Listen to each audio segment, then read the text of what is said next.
नमस्कार प्रेक्षकांनो, मालिकेच्या पुढील काही भागांमध्ये आपल्याला पाहायला मिळणार आहे की आता हर्षवर्धनची खूप चिडचिड झालेली आहे आणि त्याने जेवायलाही यायला नकार दिलेला आहे. तो जेवायलाही तयार नाही, असं करून तो उपाशी राहिलेला आहे.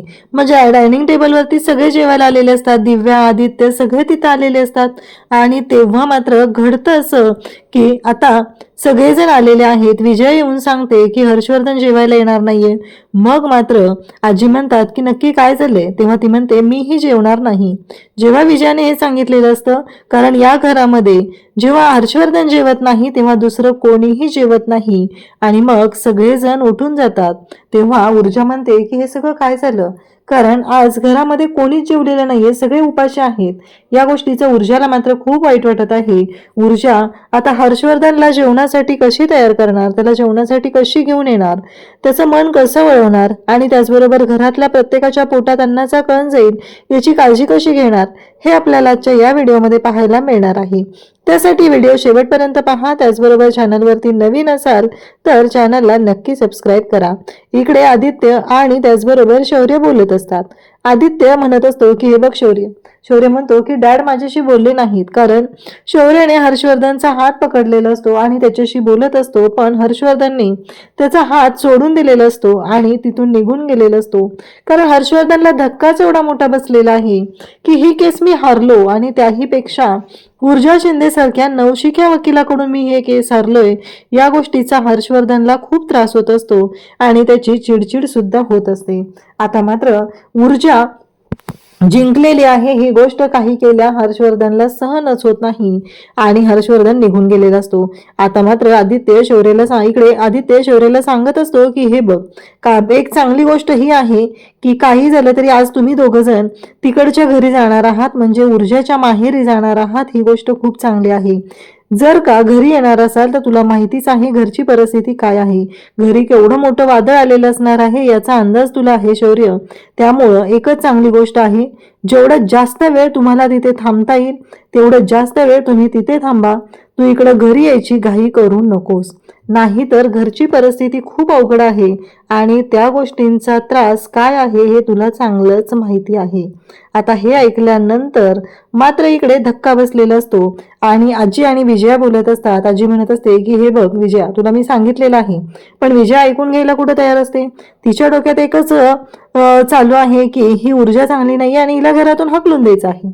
आजी म्हणतात की हे बघ, काही झालं तरीही तुला माहिती आहे की तू काय चुकीचं केलेलं आहे.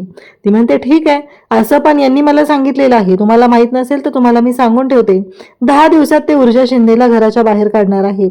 मान्य मला ते शौर्याचे लग्न अर्पिताशी नाहीत लावून देणार, पण एक गोष्ट लक्षात ठेवा तुम्ही पण, काहीही झालं तरीही आता ऊर्जा शिंदे या घरात राहणार नाही, याची जबाबदारी आम्ही दोघांनीही घेतलेली आहे.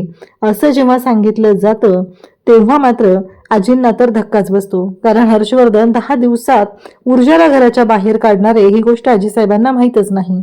इकडे हर्षवर्धन घरी आलेला आहे आणि तो खूप हादरलेला आहे, त्याला कळायचं बंद झालेलं आहे. या सगळ्या गोष्टींचा त्याला खूप त्रास होत असतो. तेव्हा मात्र ऊर्जा आणि शौर्य इकडे बोलत असतात आणि शौर्य ऊर्जाला म्हणत असतो की आता आपण इथून जाऊया. मला कळत नाहीये डॅड माझ्याशी बोललेले नाहीयेत. कारण इकडे ऊर्जा विचारत असते की शौर्य काय झालं, काय म्हणाले हर्षवर्धन सर, जहागीरदार सरांचं काय म्हणणं आहे. म्हणजे मान्य आहे मला त्यांना धक्का तर बसलेला आहे, पण या सगळ्या गोष्टींमुळं त्यांना खूप त्रास होत असेल ना. तेव्हा शौर्य मनातल्या मनात म्हणत असतो की नाही, कसं सांगू मी तुला ऊर्जा, तिथे काय परिस्थिती आहे ती मी तुला नाही सांगू शकत आहे, काय झालेलं आहे ते, असं शौर्य स्वतःशी बोलत असतो. तेव्हा मात्र ऊर्जा म्हणत असते की शौर्य सांग ना काय झालंय. शौर्य शांतच राहतो. इकडे हर्षवर्धन घरी आलेला असतो. दिव्याने खूप मोठा गोंधळ घातलेला असतो. दिव्याची नेहमीची सवय हे तर आपल्याला माहितीच आहे. हर्षवर्धन जिंकणार आहे म्हणून मिठाई मागवलेली असते, सजावट केलेली असते, बुके मागवलेला असतो, केक मागवलेला असतो आणि ते सगळं ती म्हणत असते बाबा बोला ना तुम्ही, सांगा ना काय झालं, असं म्हणत हर्षवर्धनच्या मागे लागते. हर्षवर्धनचा चेहरा सुद्धा तिला कळत नाहीये, मूर्खासारखं दिव्याला वागायची सवयच आहे हे तर आपल्याला चांगलंच माहिती आहे. आणि तरी सुद्धा इकडे आता विजया पाहत असते, तिला सगळेजण शांत करत असतात, पण इकडे मात्र तिला सवय जी लागलेली आहे ती काही केल्या जात नसते आणि ती मात्र मूर्खासारखं तिथे येऊन बोलत असते. ती म्हणत असते की हा बाबा बोला ना, मी काय म्हणते ऐकता ना, असं म्हणत हर्षवर्धनच्या बाबतीत आता तिने मागे मागे करत असते. हर्षवर्धनने सगळं डेकोरेशन विस्कटलेलं असतं, कारण त्याला आठवतं ऊर्जाने कोर्टामध्ये दिलेले स्टेटमेंट, ऊर्जाने कोर्टामध्ये केलेले आर्ग्युमेंट.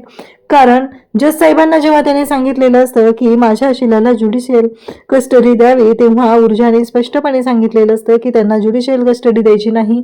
तर वकिलांनी म्हणजे जज साहेबांनी निर्णय जाहीर केलेला असतो की इथे जे काय घडलेलं आहे त्यामध्ये इकडे विक्रांत राजेशिर्के हा दोषी आहे आणि त्याने हा गुन्हा केलेला आहे.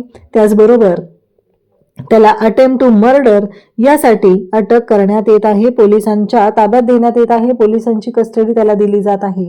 हे सगळं जेव्हा घडत असतं तेव्हा मात्र हर्षवर्धन एवढा चिडलेला असतो आणि तो हातातला बुके सुद्धा फेकून देत असतो. तेव्हा आजीसाहेब समोर येतात आणि त्याला सावरतात, त्याला शांत करतात. पण हर्षवर्धन काही ऐकायला तयारच नसतो. हर्षवर्धनला त्रासच इतका होत असतो, त्याची चिडचिड वाढत चाललेली असते. आणि तेव्हा आजीसाहेब म्हणत असतात की हर्षवर्धन जरा शांत हो, बस कर हे सगळं. कारण आजीला माहिती आहे की हर्षवर्धनचा राग अनावर झालेला आहे. आणि हर्षवर्धनचा राग कशासाठी आहे हर्षवर्धन पाहत असतो आणि तो म्हणत असतो की त्या मुलीकडून मी हारलेलो आहे, त्या मुलीकडून जिची लायकी नाहीये. तेव्हा इकडे ऊर्जा म्हणत असते शौर्य चल घरी. शौर्य म्हणत असतो की नाही ऊर्जा, आपण घरी नाही जायचं, आपण तुझ्या माहेरी जातोय मांडव परतवणीसाठी. तेव्हा ऊर्जा म्हणत असते की नाही शौर्य, आपण घरी जातोय. तेव्हा शौर्य म्हणतो अगं तू एवढी छान केस जिंकली, एवढं सगळं झालंय, मग आईला सांगायचं नाहीये का? तेव्हा ती म्हणते डॉक्युमेंटेशन झाल्यावर मी पद्माला सांगितले घरी जा आणि आईला सगळं सांग, आपण घरी जातोय. तेव्हा शौर्य म्हणतो की ऊर्जा आजची गोष्ट खरंच खूप मोठी, तुला असं वाटत असेल की मी चुकीचा विचार करेल किंवा काय, पण नाही, खरं तर ही गोष्ट घडलेली आहे ती फक्त आणि फक्त तुझ्यामुळे घडलेली आहे. आज तू एका मुलीला न्याय मिळवून दिलेला आहे, ही गोष्ट खरंच खूप मोठी आहे. आणि जरी आत्ता मी तुझा नवरा नसतो तरीही मला ही केस तूच जिंकावी असं वाटत होतं आणि मी तुझ्याच पाठीशी खंबीरपणे उभं राहणार होतो, असं शौर्य आवर्जून सांगत असतो. आणि म्हणत असतो की मान्य मला माझे डॅड त्या विरोधात लढत होते तरीही माझी तीच इच्छा होती असं शौर्यने सांगितलेलं असतं. तेव्हा मात्र ऊर्जा म्हणत असते पण शौर्य ह्या सगळ्या गोष्टी थोड्या चुकीच्या पद्धतीने होत आहेत रे, असं मला वाटतंय. शौर्य म्हणतो नाही, जे काय घडलेलं आहे ना ते बरोबरच घडलेलं आहे. मान्य मला माझे डॅड त्या अपोजिट बाजूला होते, आता ते तुझे सासरे आहेत, हे सगळं मला पटतंय. पण एक गोष्ट लक्षात ठेव, काही झालं तरी विजय हा सत्याचाच झालेला आहे. तेव्हा ऊर्जा म्हणते की मी ही केस लढलीये किंवा जिंकलीये यापेक्षा मी पद्माला न्याय मिळवून दिलाय. आज माझ्या आईची इच्छा पूर्ण झालेली आहे, माझ्या बाबांना न्याय मिळवून दिलेला आहे. तेव्हा शौर्य म्हणतो की ही गोष्ट तुझ्यासाठी खूप आनंदाची आहे ऊर्जा आणि तो आनंद सेलिब्रेट केला पाहिजे. तुला कल्पना असेल की घरची परिस्थिती काय आहे आणि घरी काय होऊ शकतं, याचा अंदाज तुला आलेला असेल. तेव्हा ऊर्जा म्हणते की हो, मला या सगळ्या गोष्टीचा अंदाज आलेला आहे आणि म्हणूनच मी तुला सांगते की आपल्याला इथून गेलं पाहिजे आणि आपल्याला घरी गेलं पाहिजे, आपल्याला घरी जायचंय आणि मी आईला नंतरही भेटेल रे. तेव्हा शौर्य तिला म्हणत असतो की ऊर्जा हे बघ, आता तू जो विचार करते तो चुकीचा आहे, तुझ्या लक्षात येत नाहीये. कारण आता घरी जाऊन फक्त तिथे वादळ असणार आहे. तेव्हा ऊर्जा म्हणते की वादळाकडे पाठ फिरून नाही गेलं पाहिजे, उलट वादळाचा सामना केला पाहिजे. आपण दोघं जण एकमेकांच्या सोबत आहोत तर या वादळाशी आपण लढलं पाहिजे, असं ऊर्जा त्याला सांगत असते. आणि तेव्हा मात्र शौर्य म्हणत असतो पण ऊर्जा अगं असं काय करतेस तू? इकडे शेवटी दिव्या जाते आणि पाणी घेऊन येते आणि ती हर्षवर्धनला पाणी देते. तेव्हा मात्र हर्षवर्धनला ऊर्जाचं शेवटचं क्लोजिंग स्टेटमेंट आठवतं की त्याला अगदी शिक्षा झाली पाहिजे आणि त्याने जोपर्यंत आजपर्यंत ज्या महिलांवर मुलींवर अन्याय होत आलेला आहे त्यांना सगळ्यांना न्याय मिळाला पाहिजे, न्याय देवता ही आंधळी नाहीये. आणि असं म्हणत ऊर्जाने जे काही स्टेटमेंट केलेलं असतं, ज्या गोष्टी घडलेल्या असतात त्या मात्र आज समोर येत असतात. आणि त्याचबरोबर हे सगळं जेव्हा घडत असतं तेव्हा मात्र या सगळ्या गोष्टींमधून आता शिकायला मिळत असतं ते म्हणजेच काहीही झालं तरीही या परिस्थितीमध्ये हार मानायची नाही हे ऊर्जाने ठरवलेलं आहे. हर्षवर्धनची चिडचिड वाढत चाललेली असते. ऊर्जा आणि शौर्य अजून आलेले नसतात, आदित्य तिथं असतो. आजीसाहेब हर्षवर्धनला हँडल करत असतात कारण विजया सुद्धा त्याला हँडल करू शकत नाही, इतकी त्याची चिडचिड वाढलेली असते. आजीसाहेब म्हणतात की हर्षवर्धन अति होतंय, हे तुला माहिती होतं पण एक गोष्ट लक्षात ठेव, उलट ही गोष्ट तू अशा पद्धतीने घेतली पाहिजे की तू तिची समजूत घातली पाहिजे, तिला प्रेमाची थाप, मायेची थाप दिली पाहिजे, शाबासकीची थाप तिच्या पाठीवर दिली पाहिजे आणि एक वडिलांच्या वडिलांच्या नात्याने तिचं कौतुक केलं पाहिजे आणि सांगितलं पाहिजे की छान लढलीस. पण हर्षवर्धनला ही गोष्टच पटत नसते. हर्षवर्धनला माहिती आहे हर्षवर्धनची आई हर्षवर्धनला समजून सांगण्याचा प्रयत्न करते. तुझं चुकतंय असं ती त्याला सांगत आहे. पण हर्षवर्धनला त्या गोष्टी पटत नाहीत. ती सांगते, अरे ऊर्जा कोणाच्या विरुद्ध लढत होती हे महत्त्वाचं नाही आहे, तर ती काय लढत होती हे महत्त्वाचं आहे. तो मुलगा कसा होता तुला माहिती आहे ना? तर हर्षवर्धन चिडतो आणि म्हणतो, हो मला सगळं माहिती आहे तो कसा होता. मी त्याचं आणि अर्पिताचं लग्न होऊच दिलं नसतं, पण काही जरी झालं तरी ते आजची केस मी जिंकायलाच पाहिजे होतो, असं तो चिडून बोलत आहे. तेव्हा आजी देखील चिडतात आणि म्हणतात, हा खूप स्वार्थीपणा आहे. म्हणजे तुला माहिती आहे की विक्रांत नालायक आहे. म्हणजे तू तुझ्या मुलीला सेव्ह करतोय, पण पद्मासारख्या गरीब मुलीचं काय? तिच्या शिलाचं काहीच किंमत नाही आहे का? म्हणजे तिचं जर का काय झालं असतं तर चाललं असतं असा त्याचा अर्थ आहे का? म्हणजे तू चुकतोयस ही गोष्ट लक्षात ठेव.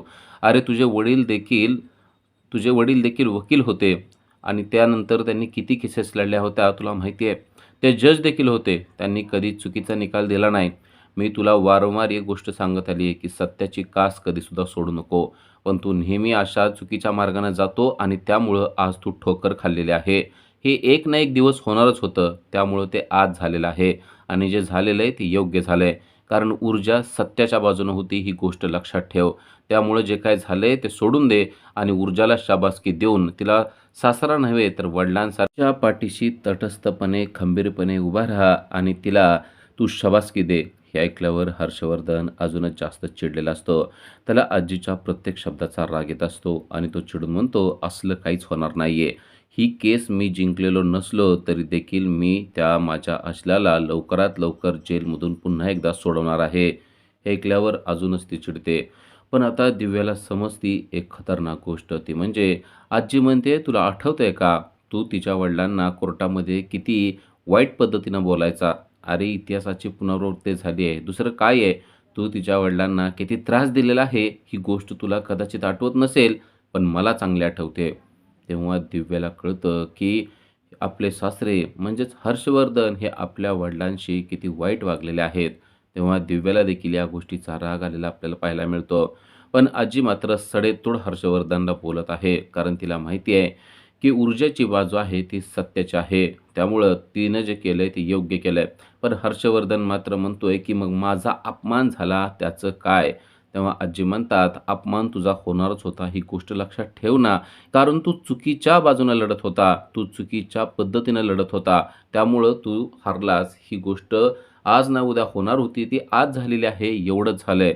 हे सगळं खेळाडू वृत्तीनं घे आणि जे काय झालंय ते सोडून दे. असं वारंवार आजी हर्षवर्धनला सांगत असतात. पण हर्षवर्धनचा इगो या सगळ्या गोष्टींच्या मध्ये आडवा येत असतो आणि आजी काय बोलतायत ते त्याला ऐकू देखील येत नसतं. आता तेवढ्यात पत्रकार घरी आलेले आहेत आणि पत्रकार म्हणतायत, आम्हाला थोडेसे प्रश्न विचारायचे आहेत, आम्हाला आम्हाला बोलू द्या. त्यांना आदित्य मात्र थांबू देत नाहीये. पण आता पत्रकार प्रश्न विचारायला सुरू करतात. ते विचारतात की काय वाटतं तुम्हाला, तुमचा अशील आता जेलमध्ये राहणार का? तेव्हा हर्षवर्धन लगेच म्हणतो, अजिबात नाही. काहीच दिवसामध्ये तो जेलमधून बाहेर येणार, कारण त्याला या केसमध्ये अडकवण्यात आलेलं आहे. तेव्हा ते म्हणतात, मग तुमच्या विरोधात ज्यांनी केस लढली ते चुकीच्या पद्धतीने लढली आहे का? हर्षवर्धन म्हणतो, मला तर असंच वाटतंय की तिनं चुकीच्या पद्धतीने लढलेले आहे. अजून पत्रकार त्याला प्रश्न विचारायला लागलेले असतात. पण हर्षवर्धन म्हणतो की मला तुमच्या प्रश्नांची उत्तरं द्यायची नाही आहेत आणि तो जाऊ लागतो. तेव्हा एक पत्रकार म्हणते, तुम्हाला असं वाटतंय का की आम्ही तुमच्याकडं आलेलो आहे? पण आम्ही तुमच्याकडं आलेलोच नाही. आम्हाला ऊर्जा शिंदेंना प्रश्न विचारायचे आहेत म्हणून आम्ही इथं आलोय. असं म्हणल्यावर तर हर्षवर्धनचा अजूनच अपमान झालेला असतो. आदित्य म्हणतो, पण हे घर कोणाचं आहे ते तुम्हाला माहिती आहे ना? मग तुम्ही या घरामध्ये कशाला आला? तेव्हा पत्रकार म्हणतात, हो आम्हाला माहिती आहे.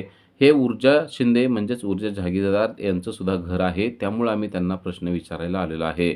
आदित्य म्हणतो, ते या घरात नाहीत. तुम्ही आत्ताच्या आत्ता इथून जाऊ शकता. असं म्हणून आदित्य त्यांना हाकलण्याचा प्रयत्न करत असतो. हर्षवर्धनला तर हे अजिबातच पटत नाही. कारण आपल्याच घरी ते आपल्याला भेटायला आलेले नाही आहेत, तर ते ऊर्जाला भेटायला आलेले आहेत. या गोष्टीचा अजूनच त्याला त्रास व्हायला लागतो आणि पत्रकारांच्या मधून तो बाजूला निघून जात असतो आणि तेवढ्यात पाठीमागून ऊर्जा आणि शौर्य दोघेही आलेले आहेत. त्यांना आलेलं पाहून पत्रकारांना तर खूपच आनंद होतो. पत्रकार आता त्यांना प्रश्न विचारू लागतात. तिथेच हर्षवर्धन देखील असतो. ऊर्जा आणि हर्षवर्धन यांचा पुन्हा आमना-सामना झालेला आहे. हर्षवर्धन तिच्याकडे एक कटाक्ष टाकतो. त्याला खूप राग आलेला असतो, पण तो काहीच बोलत नाही. एकही शब्द न बोलता तो जिन्याकडे जातो आणि जिन्यातून त्याच्या रूमकडं तो निघून गेलेला आहे. आता पत्रकार जे आहेत ते सगळे तिला प्रश्न विचारू लागत असतात. पण घरामध्ये या पत्रकारांच्या प्रश्नाची उत्तरं द्यायला नको असा तिने विचार केलेला असतो आणि ती पत्रकारांना जा म्हणून सांगणार असते. तेवढ्यात शौर्य तिला म्हणतो, की "तू अजिबात माघार घेऊ नको. ते तुझ्यासाठी आपल्या घरापर्यंत आलेत. तू त्यांना उत्तरं द्यायला पाहिजेत." ती म्हणते, "पण?" तो म्हणतो, "पण वगैरे काही नाही. राहिला प्रश्न बाबांचा, मी बघतो. तू काय काळजी करू नको. ते जे काय प्रश्न विचारतायत ना, त्या प्रश्नांची उत्तरं दे." असं म्हणून हर्षवर्धनने तिला उत्तर द्यायला सांगितलेले आहेत. आणि मग आता ऊर्जा देखील उत्तर देण्यासाठी तयार झालेली आहे. पत्रकारांनी तिला प्रश्न विचारलाय, "एवढ्या मोठ्या नामांकित वकिलाला हरवल्यानंतर तुम्हाला कसं वाटतंय?" आता या प्रश्नाचं उत्तर तिनं अतिशय व्यवस्थितपणे दिलंय. ती म्हणते, की "नामांकित वकील होते का नव्हते याने मला काही फरक पडत नाही. मला फरक पडतो, की माझी बाजू कोणाची आहे ते. माझी बाजू सत्याची होती. मला त्यांना हरवलं किंवा किंवा त्यांना जिंकवलं याने काहीच फरक पडलेला नाही." म्हणजे तिनं स्पष्टपणे सांगितलंय, की हर्षवर्धनला हरवण्यामध्ये मला काही इंटरेस्ट नव्हता. तर मला फक्त पद्माला न्याय मिळवून द्यायचा होता. त्यानंतर ते विचारतात, की "आता अशा हाय प्रोफाईल केस तुमच्याकडे भरपूर येतील. मग तुम्हाला कसं वाटेल?" ती म्हणते, "मी हाय प्रोफाईल आणि लो प्रोफाईल केस असं बघून घेत नाही. मी बघते, की त्यामध्ये माझ्या अशिलाची बाजू सत्याची आहे का नाही. जर बाजू सत्याची असेल तर मला हाय आणि लोनं काहीच फरक पडत नाही." असं देखील पुन्हा ती बोललेली असते. विजयाला मात्र या सगळ्या गोष्टींचा खूप राग येत असतो. या आपल्या घरात आपल्या आपल्या नवऱ्याचा अपमान होतोय आणि ही मात्र अशी उत्तर देते आहे. आजीला मात्र हे सगळं खूप छान वाटत असतं. तिला आठवत असतं, की आपला नवरा तो देखील अशाच केस लढत होता आणि माझी सून देखील माझी नातसून देखील याच पद्धतीने लढत आहे. उद्याच्या भागामध्ये आपल्याला पाहायला मिळतं, की डायनिंग टेबलला कोणीच जेवायला आलेलं नाही. ऊर्जाला या सगळ्या गोष्टीचा धक्का बसतो. आजी विजयाला विचारते, की "हर्षवर्धन का आला नाही?" तर विजया सांगते, की "त्यांना जेवायचं नाहीये असं त्यांनी सांगितलेलं आहे." ऊर्जाला धक्का बसतो. ऊर्जा पाहते, की आदित्य आणि त्याची बायको देखील जेवायला आलेले नाहीयेत आणि तेव्हा तिने प्रश्न विचारलाय, की "काय झालं? हे दोघेसुद्धा कसं काय आलेले नसतील?" तेव्हा शौर्य म्हणतो, की "जर का हर्षवर्धन म्हणजेच त्याचे वडील जेवले नाहीत, तर आता कोणीच जेवायला येणार नाही. त्यामुळं आता तिच्यापुढं प्रश्न आहे. हर्षवर्धनला गोड बोलून त्याला जेवू घालणं ही तिची जबाबदारी ऊर्जाला वाटत आहे. पण आता ऊर्जा हर्षवर्धनकडे जाऊन त्याला गोड बोलून जेवायला माघारी आणणार का? हे पाहणं खूपच इंटरेस्टिंग असणार आहे. अशा सिरियलच्या अपडेटसाठी आजच आमच्या चॅनलला सबस्क्राईब करा. Thank you.